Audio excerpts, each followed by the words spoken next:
need to make hay to feed my cattle throughout the winter. When the grass stops growing, as we've talked in previous videos, I try to rotationally graze as intensively as I can that suits my operation, but there's certain times of year, typically in the winter, or if we get in heavy droughts where the grass isn't growing, where we have to supplement feeding with hay.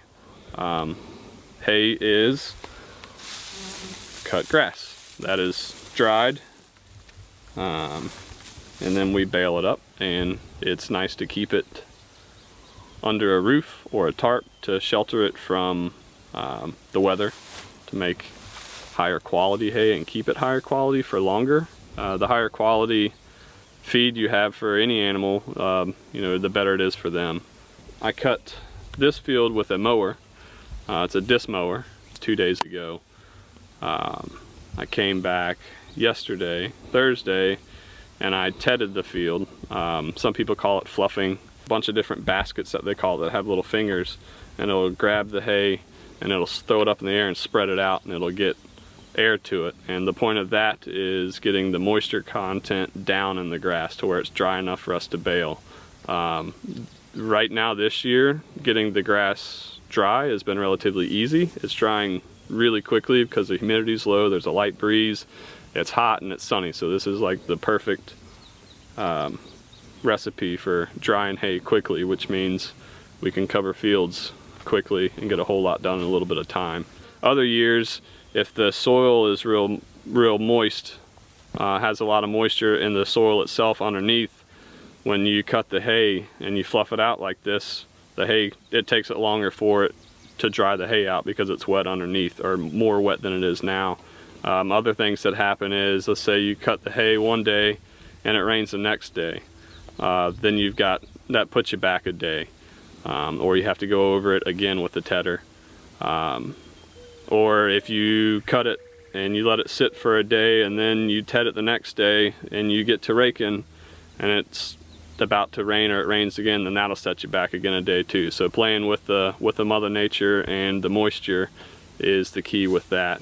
We're trying to make dry hay, so we want the moisture levels to be down. If they're too high, it'll start heating up and the bales will get hot, which will cause mold, which makes the quality of the hay less and less desirable for the animals. It can also catch on fire. Watching the weather is essential for this. Mother Nature likes to throw us curveballs every now and then. The weather changes. So the next step after tedding is raking.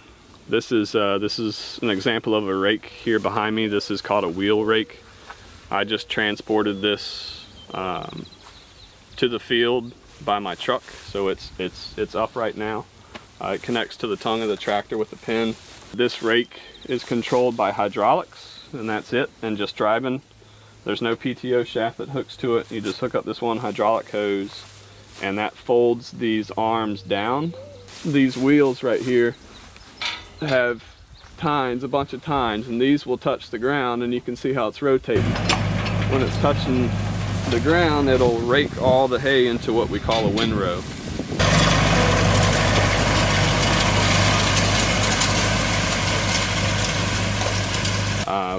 These are all adjustable. You can adjust them the length out. You can adjust the pressure down on the ground for them to make sure it's getting all the hay that we mowed, because we want to be as efficient as possible.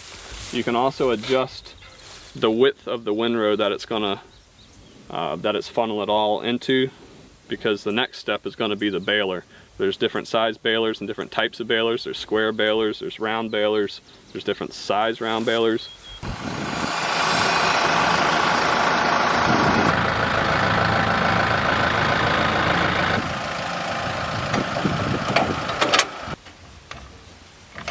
This is the bale monitor that we hook up into the tractor. It communicates what's going on in the baler to the operator in the tractor. It makes a bunch of beeps and it tells you when to open the levers.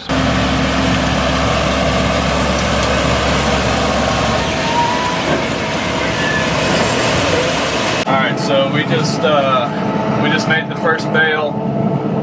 This is a 4 foot wide by up to a 6 foot in diameter baler that we're pulling behind the tractor right now. I've got the monitor hooked up over here to my right so I can see what's going on. You load all the bales from the back. You put them on one at a time at the very end of the trailer. Then you carefully drive out of the field wherever you're going, because it's a longer trailer, and the back of the trailer also sticks out more, so it's going to swing out when you're making turns.